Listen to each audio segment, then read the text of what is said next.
Well, good evening, everyone, and thank you for joining us here at the Gift of Life Family House. My name is Bill Soloway, and I'm a board member here for the Philadelphia chapter of TRIO. I'm also on the advisory board here at the Gift of Life Family House. We have a special program. We're meeting somewhere different tonight. We are at the Gift of Life Family House, and I'm glad to present to you Talia Giordano, who's been with Gift of Life coming up on 5 years now. Nine years, excuse me. Okay. And she's been in social work for 12 years. She has her master's degree at Penn. And I asked Talia to talk a little bit about what is going on here at the Family House and also talk about our Lifeline program for caregivers. So with that, Talia. Thank you. Thank you so much for having me. So it's really exciting for me to talk about the Family House and also to talk about our Caregiver Program, especially our Caregiver Program because it's a little bit unknown to people, to transplant patients and families, and we want to keep getting the word out so that we can support more caregivers because transplant is not just about the transplant patient, it affects the whole entire family. So I'm going to talk a little bit about so first I'm going to talk about the Gift of Life, and it's going to be very brief because I know a lot of people know about the Gift of Life. But we are the region's organ procurement organization. So we're one of many throughout the United States, and our region is eastern half of Pennsylvania, South Jersey, and Delaware. We are one of the oldest OPOs and largest in the U.S., and we coordinate more organ donors than anywhere else in the U.S. And as you can see, in 2018, we coordinated over 600 organ donors, which has never been done before. And we broke the donation record as well as transplant records. We coordinated more transplants in 2018 than anywhere else as well. So the Family House was always in our CEO's mind as a way to support transplant families who are going through the process as well. So Gift of Life does an amazing job supporting donor families and wanted to extend that support to the transplant families. So in 2011, the Gift of Life Family House opened, and we're modeled after Ronald McDonald House, so we're a home away from home for transplant patients and their families. So they can stay during the transplant process from the very beginning during the evaluation until the rest of their lives. So for post-transplant appointments forever, really.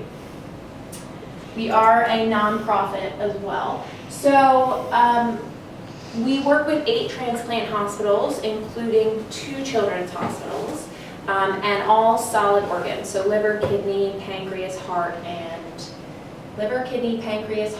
lungs. So our eligibility is patients and families need to be at least 25 miles or more away from the house to stay. It can be for their pre-transplant outpatient appointments. It could be for their post-transplant outpatient appointments, and then any hospitalization related to their transplant, including the transplant surgery. It also includes living donors and their family. So if a living donor is being evaluated, that the patient and their family can stay, the living donor surgery, and then the post-living donor transplant care as well. And we ask for $40 a night, but we don't turn anyone away who can't pay. Our budget is about 2.4 million, I believe, right now. Because our costs, or we ask for $40 a night, but the actual cost per night is $185 a night. So between what guests pay, whether they pay the 40 or not, and what the budget is and our operating costs, we depend a lot on fundraising and our community partners to help. So some of the features, we're 28,000 square feet, but we are potentially, oh no, I shouldn't say that now. So we're 28,000 square feet with 30 rooms, potentially adding 2 to 3 more rooms in the next year or so. So we've been really busy. Transplant has been just exploding here in Philadelphia. People are coming from all over, and we are not able to accommodate them all. So we're hoping to add 2 to 3 more rooms in the next year or so. We also have a communal kitchen, dining room, lounges on every floor, activity center, laundry room, fitness center on our lower level, parking for everyone, gated parking, and it's all included in the cost to stay. Talia, just to make that even more impact, when you say 3 more rooms, it doesn't sound like much unless you think in terms of a year. So that's over 1,000 more? Yeah, room night opportunities, Yeah. absolutely. And we'll continue to assess the need over the next year or so. If transplants continue to stay the same or even increase, then we'll potentially need to determine if we need to also increase more as well. So really quickly, just what some of the data looks like at the family house. We have 2017, 18, and 19 so far. So total room nights has gone up each year. So 9,500 in 2017, 10,000 in 2018, and as of May 1st, 3,400, which is higher than previous years at this time. Rooms per night has also increased. So we have 30 rooms. So this is how many rooms are being occupied every single night. So 17 was 26, 18 27, and now we're looking at almost 29 rooms every single night are full. Our percentage of occupancy is almost 96%. It actually was 99% last month, but we slowed down a little bit. And then the length of stay is a big one. It's increased as well. So that shows that people are traveling farther, they're having more complications, and the need to be close to their hospital has increased. So right now we're at 10 nights. An average of 10 night stay, but we've had, like I said, patients who stayed for 1 night. We've also had patients and families who stayed 9 months. So it's a very large range. So now I'm going to talk about our caregiver program. So the Gift of Life Family House is an affiliate of the donor program. We developed a caregiver program for the families of caregivers who are within the Gift of Life region but may not stay at the family house. So like many of you know, either you had your transplant before we opened or you live locally and you wouldn't need to utilize to stay overnight. So because of that, you wouldn't access the level of support that families get when they're here, which is that community building, that education. So we developed this caregiver program to be external of the family house to really provide that type of education and support to our caregivers throughout the entire Gift of Life region. So I'm going to talk about that program because it's a little bit, it's still unknown to people. I think we're trying to build momentum and really make sure that families are knowing about it, because even if they do stay here, once they check out and go home to like rural Pennsylvania, they're alone again and they really don't have the support that they need. So this is a quote from a transplant caregiver that had accessed our program. So she said, "I feel isolated, people kind of pull away from you at a point. Having a transplant isn't an in and out surgery, it changes everything." So who agrees with that? Yes? No? I felt more isolated now. Well, you're very fortunate to be in a city where you can access a lot of support and you've been a part of this group. I think what we really hear and see are the families that don't live in Philadelphia, who have less support opportunities or don't live near a transplant hospital, or just don't know about the support that is out there. So why did we develop a program like this? So there are many studies out there that show that caregivers do experience higher rates of anxiety and depression than non-caregivers. So this isn't specific to transplant, since there's very little research about transplant caregivers. But basically, transplant caregivers are under more stress than those who are not caring for or in a family with a chronic illness. There's also very little support out there for transplant caregivers. So aside from the support groups here and there, which normally are both patients and caregivers, there's very few programs, if any, that really are geared towards the caregiver of transplant families or patients. You can find programs like this for dementia, Alzheimer's, MS, so there's lots of chronic illnesses, but transplant is still, people don't find it as, they may not find it as serious, because the idea of a transplant is you get a transplant and life is great again. Like, you have this hopeful end and you know, you're not going to have any issues, and that's not always the case, because transplant is not a cure, it's a treatment, and there could be complications over time.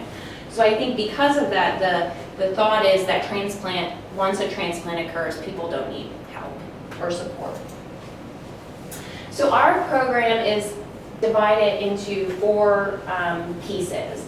So we have what happens here in the house for the families here. So only a quarter of the program is really supporting the families here at the family house. It also includes our web-based support, which I'm going to talk about, our outreach outside the family house, and then research. We do quite a bit of research. So I'm going to talk about the internal support really quickly because it is a part of the program. So anyone who stays at the family house can receive counseling, therapy, support groups here by our social workers. So we have myself and another licensed social worker who provides counseling to the families that are here. I think about 1/3 to 2/3 of the families that stay here are in a crisis. Either they're being evaluated and are being told they need a transplant or they're not going to make it, or they're hospitalized or recovering from a transplant and having complications and needing a lot of support. So there's a lot of emotional ups and downs while they're here. Additionally, we offer support with financial concerns, payment issues. So anytime someone can't afford to stay, they meet with us and we talk about their options. We also help support them with the financial changes at home, because as many of you know, transplant tends to slow life down, and if you're working, you might have to stop working. If your caregiver's working, they might have to stop, so there's lots of financial changes. And then we're the connectors to the hospital. So we communicate with the hospital transplant teams pretty regularly about our families, either to help coordinate care or to advocate for them, because sometimes the hospital is really overwhelming when you're not familiar with how to navigate a hospital system. So what that looked like in 2008, so 700 hours of therapy were given to our families here, which is 200 unique family or individuals. So we have lots of families that stay many times. So there's 200 of the 700 are unique. And then our support groups. So in 2018, we had 92 support groups with almost 600 attendees and 34 outside speakers. So in addition to us running general support groups, we like to bring in professionals who are knowledgeable and can provide some educational information to our families. So for instance, on Monday, we're bringing in a nutritionist who works strictly with transplant patients and diabetes, I should say, endocrinology transplant patients. So about 30% of lung transplant patients, 35% end up becoming diabetic after a transplant. And what we've heard is that, you know, the transplant went relatively well, but now I have diabetes and I don't know what the heck I'm doing. So we're bringing in someone to talk to families about that. So we like to bring people in and dogs. We love to bring in therapy dogs. You guys missed one. It was here yesterday. So the next piece of our support network is our web-based support. So this is really the largest because everyone has access to the internet from anywhere, basically, especially in the United States. So this is our way of bringing information to people who may not be locally or somewhere where they can access it in person.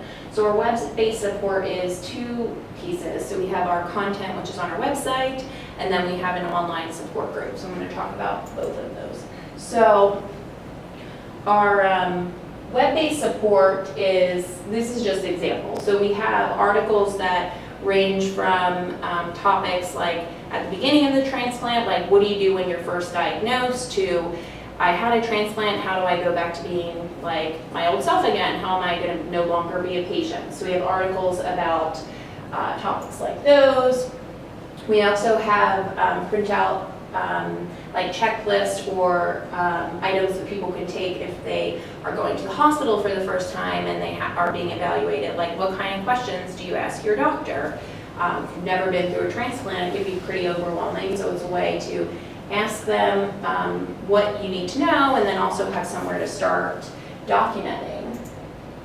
And then we have videos. So we try to do a few videos a year where we address big topics that patients and families have some difficulty navigating. So I'm just going to play a little brief piece of this. This one's specifically about like writing to your donor family. So we have lots of, so everyone who gets a transplant has an opportunity to write to their family, but are not sure how to do that.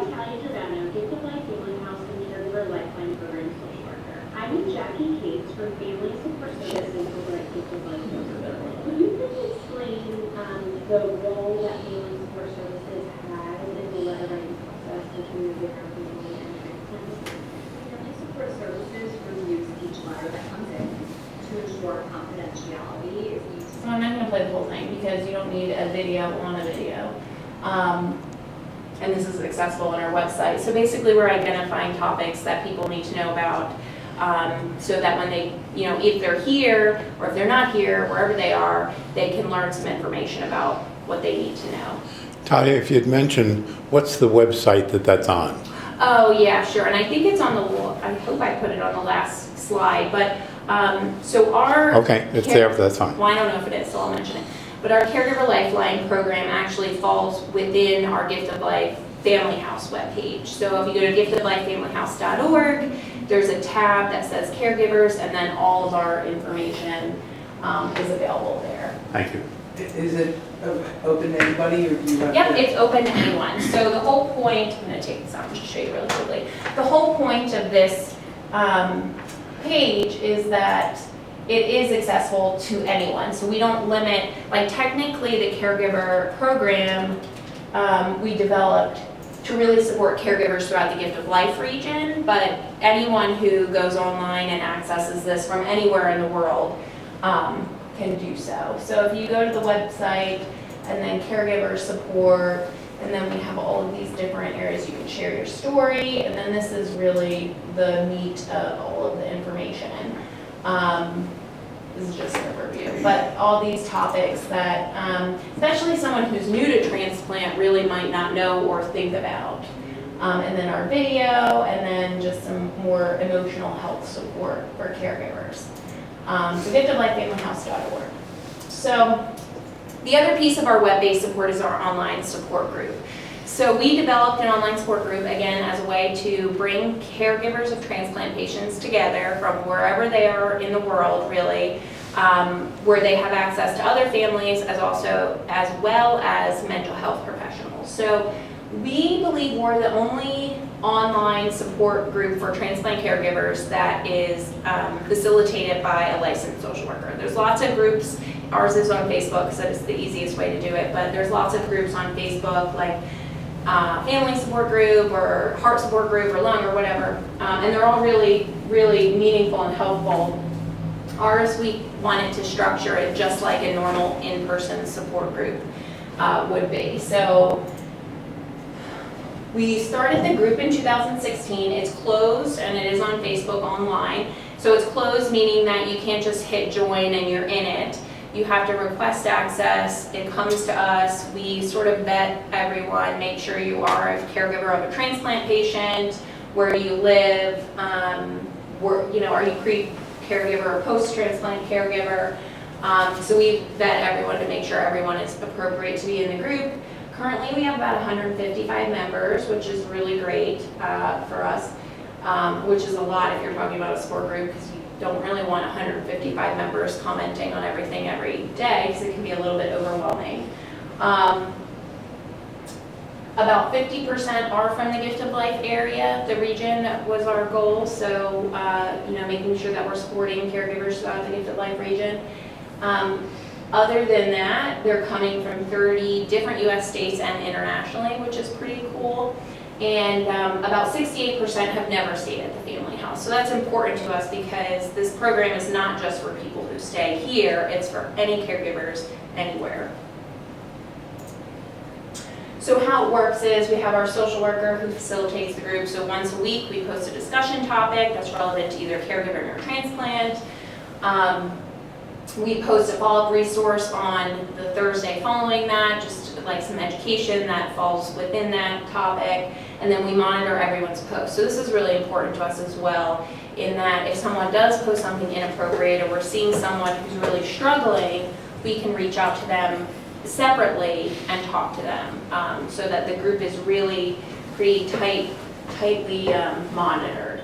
And that group members do have the freedom to comment either on posts or to post their own comments as well. So it's not limited, like no one can post, anyone can really post at any point, but we just try to be engaged and make sure everything is appropriate, just like would be in a regular in-person support group. So we wanted to know if it worked, so we did a survey, and what we found is, like many of you can imagine, 80% of the caregivers in the group felt that they were either very high to extreme levels of stress related to being a transplant caregiver. And granted, like many of you know as well, there are different times where stress may be different. So many of our caregivers may be in the middle of a crisis, many also may be out of the crisis and doing pretty well. So at the time, 80% felt that they had high to extreme levels of stress. And then at the very bottom, you see 92% felt that the group helped them to reduce their stress, which is really what we were aiming for. And then this is just a quote from one of the members of the group. So I'm thankful that I was invited to this group because I have no other place to vent. I already feel better knowing I'm in the company of people who truly understand. So one thing we do get from caregivers pretty often is that their families, their external other families, they don't understand what the transplant process is like. So even if they talk to them, they're not really getting the feedback that is helpful for them because no one really knows what it's like unless you're in it.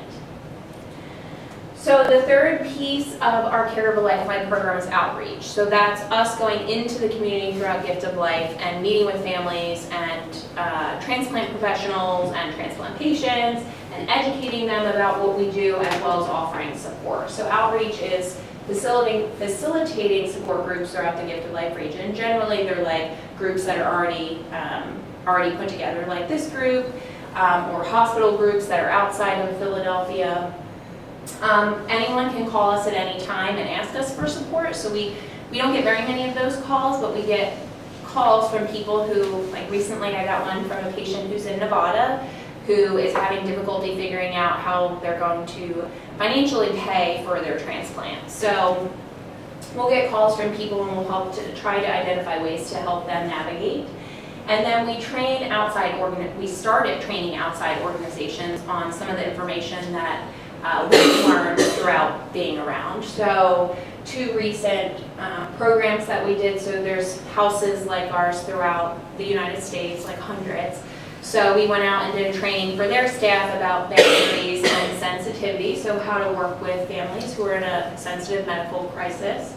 And then in Philadelphia, we offered a training about dealing with secondary trauma and boundaries. So as a professional, like how do you manage emotionally the stories that you hear every day? So we offered that training. So our outreach groups over the last few years are really increasing, at least over the last 2 years, including this year. So in 18, we did 11 groups with almost 200 individuals. In 19, we're at 5 so far, and we're looking to do about 6 more in the near future. So we also, as a part of our outreach, developed a support group in the Hershey and Harrisburg area for transplant caregivers, specific to the caregivers only. So we've already done 1, and we're looking to do 4 more this year, and hoping to, figure out if this is an area where people need and want support. So if we have a good number of people who are participating, then we'll continue to do these. Ty, just out of curiosity, are you using some type of audio technology to do that, or you drive out to Hershey for an hour meeting? So I'm driving out because I think there's something helpful when it's a group that's more focused on like the mental health and emotional side, that it is in person. It has been recommended to do like Skype, but we are just kind of learning this group, so we'll wait and see. But we're continuing to figure out ways to like video things instead of like repeating, having the same people repeat over and over, because the more you have on video, then the more easily accessible it is. So lastly, our caregiver program focuses on research. So we have an amazing opportunity with the families that are staying at the family house, as well as externally through our caregiver program. We have an amazing opportunity to learn more about these populations as it relates to like the mental health and emotional side of transplant. There are very few studies out there, even on transplant patients, related to the emotional impact of it. So we're hoping to continue to add to that. So we started doing research in 2014. We worked with a PhD research consultant to identify different projects and agendas to put in place. So we started in 2014, just after we started a little before 2014. We ended in 14 to really understand the impact of the family house. We were new. We wanted to know if it was working, how it was helping people, and if there were any quality improvement measures we could do. We found out a lot of really interesting information that, not being a transplant patient, we just wouldn't have known, like our beds are this high, and when you had a surgery, you're not getting in and out of bed very easily. Or that we need to grab bars in the bathroom, stuff like that. So then in 2016, we developed a study where we went out and interviewed all of the social workers through the Gift of Life region, transplant social workers, to get their perspective on how they saw or where the needs were for their patients. And what we found is that that caregivers don't have enough support, they felt, and when patients and families go home wherever they live, they end up becoming sort of isolated.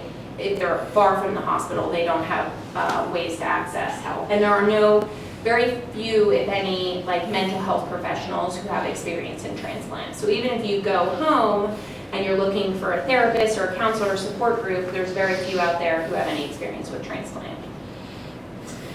So as a result of doing this, we developed our online support group because we felt that this could be a good way to reach the families who are not finding the support that they need.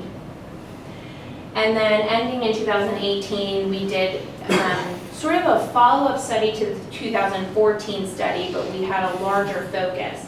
And basically we wanted to assess the impact of the family house on transplant patients and families from a mental health, overall wellness and mental health standpoint. And actually in 2019, we have a new research consultant. We're meeting with her in like 3 weeks to come up with our next research project. So I'm going to talk about the last study that we just ended, because we're really happy and proud about what we did. So this is a picture of a poster that we presented at a conference. You can't really read it. If you want to read it, I have handouts. And it's also hung up in my office. So basically this study was, does the family house impact families and patients who stay, both from a mental health and a physical standpoint? So what we found is that it absolutely does help reduce stress around, it reduces stress, it facilitates healing, and it has a positive impact on the physical and mental health of those who stay there or stay here. We found that caregivers if they didn't have access to the family house, they wouldn't have been able to be at the hospital. Therefore, a care partner in the care of the patient, either in making decisions, providing emotional support to the transplant patient, which they felt was really crucial to the health of the transplant patient. And then the last piece, which we're really happy and proud of, is how does staying here impact views on organ and tissue donation? Because being a part of Gift of Life donor program, our mission is to educate and engage on organ and tissue donation. So we found that just about all people began engaging their friends, family, and larger circles about registering to become an organ or tissue donor. And this actually extends not just to the families that stayed here, but we also, as a part of the study, interviewed like our home cook hero volunteers, our front desk volunteers, our financial contributors, our hospital partners. And for this type of impact is really special to us because we know that not only are we supporting people through their emotional transplant journey, but they're leaving here and they're talking to people about it, and those people are, hopefully signing up to be an organ tissue donor, and then will help to increase the number of donors.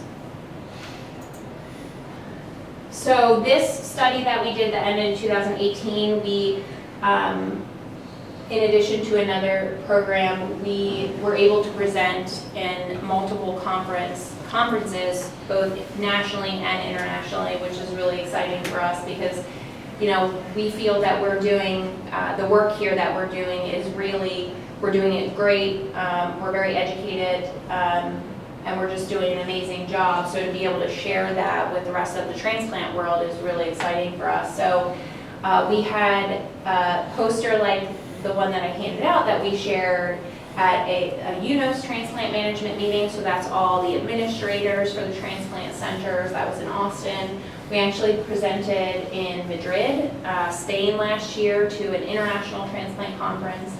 And we also presented our online support group survey to the Madrid conference about caregivers, which was pretty amazing and pretty sad at the same time because there was nothing about families at the conference. It was all medical and patient related, and there was no talks about the impact on the family system.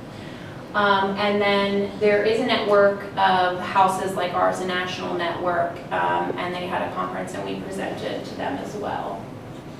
Oh, and to the American Transplant Congress in Seattle last year. So we're also presenting in July to NATCO, which is the National Association of Transplant Coordinators. So we'll be talking about the Family House at their conference, and then we'll be talking about our caregiver program at the Transplant Social Work Conference in the National Transplant Social Work Conference. Oh, I didn't put it on. So that's it. Oh. So that is it. I thought I had another slide in there. Does anyone have any questions, thoughts? I just wanted to point out, I happened to be on social media the other day, and of course, there's all kinds of support groups depending on what solid organ transplant you got. A lot of us belong to these sites. The thing about these sites, however, is there's no social workers. It's just people's hearsay and experience. And I happened to come across a post where a woman is the caregiver for her husband. She's still working full-time. She's traveling 50 miles to go into the city. I'm not sure the location. I know it's not the Philadelphia area. To see her husband, and she was guilt-ridden about needing time for herself. And this was a great opportunity for me to put a link to our caregiver website for Talia, to have a professional social worker be able to answer her questions. And then I always like to use the quote, "You can't drink from an empty cup."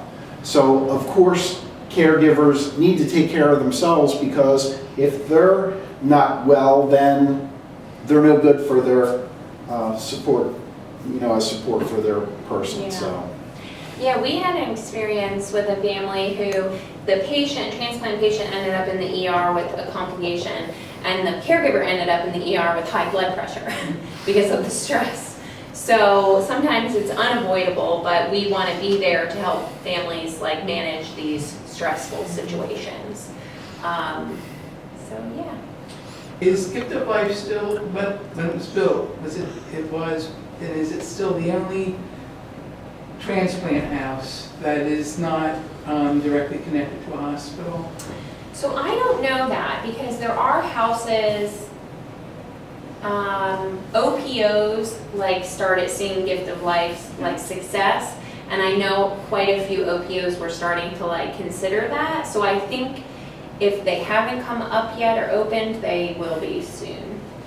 We could add to that, Susan, one of the TRIO chapters down in Texas is building a house for a transplant family house, and the groundbreaking is this month. Oh. They've had land donated by the city. They've raised the money, and so they've got the backers, and they hope to be open by this fall.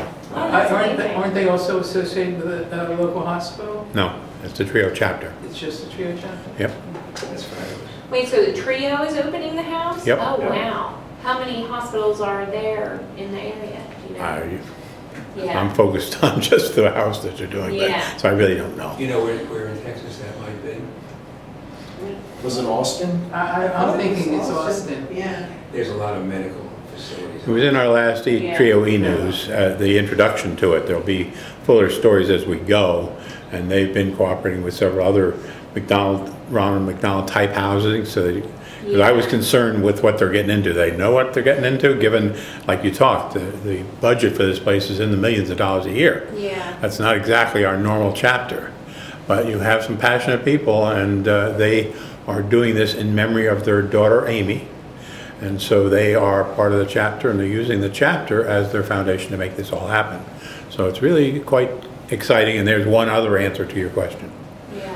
I will say our budget is pretty large compared to a lot of houses because we do have a lot of services that other houses don't have. So we even just look at some of the other houses like ours in the city. Some don't provide meals every night, and now while we do have volunteers that cook, we still have to maintain our kitchen and bring in when people don't cook. So we have a large kitchen expense plus our caregiver expense, shuttle, all that stuff. So I think there are some too that like just our house and have some volunteers that support it, and they're not able to provide all those other services.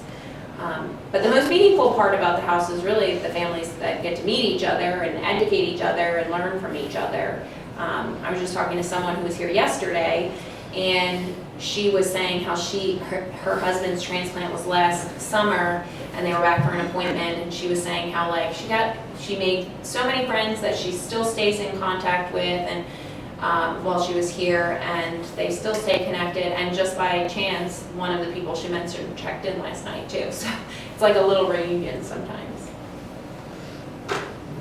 I don't think all of the transplant houses are as large as this one either. They're like 8 or Yeah. 12 rooms or something. Yeah, and some are even like 4 to 5 rooms. Like some people will use houses, like just houses, and convert them into like spaces for patients to stay at. I think some hospitals have even taken over like a few apartments or hotel rooms. So I think they're as little as just trying to find somewhere for someone to stay so they can get to their appointment or not miss their post-transplant appointments. And as large as trying to provide like every single need that one might have or one might need just to survive, like the shelter, the community support, the food, all of that. And we are one of the only houses with a social worker, which is kind of unfortunate. Most houses don't bring on mental health professionals.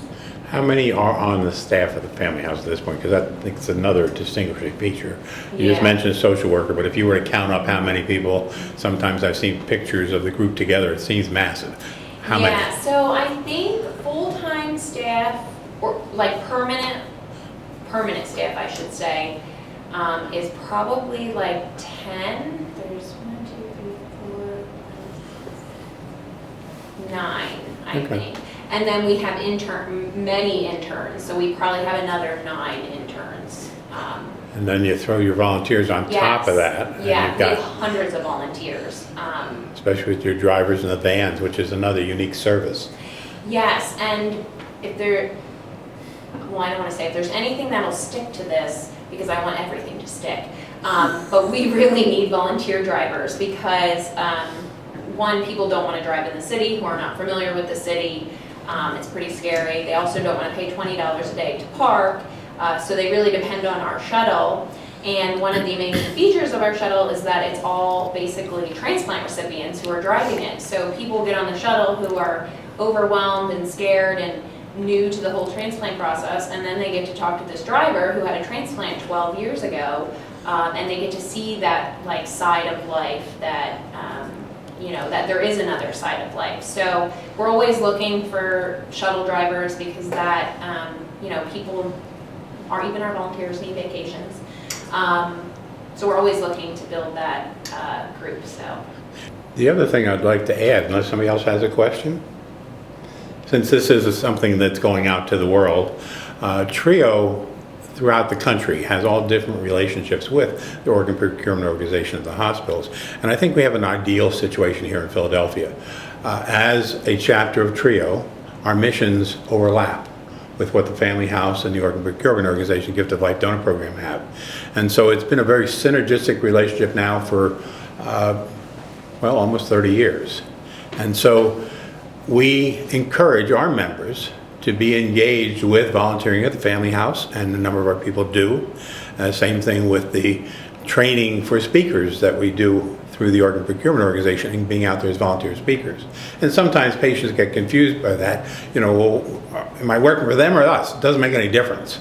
You know, we provide the people to look into what outreaches you have and to engage in that. And then at the same time, we offer what service we have to you as a social worker to convey to your patients as they need it.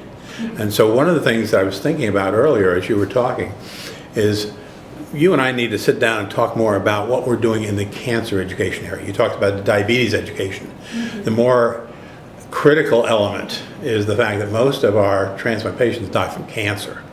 And so we've got a major initiative there that we would love to make you more aware of. And one of the later phases of that development of resources about post-transplant cancer is to create a kit that would be able to be used here for workshops for your patients. You could do it yourself, or we come and help you.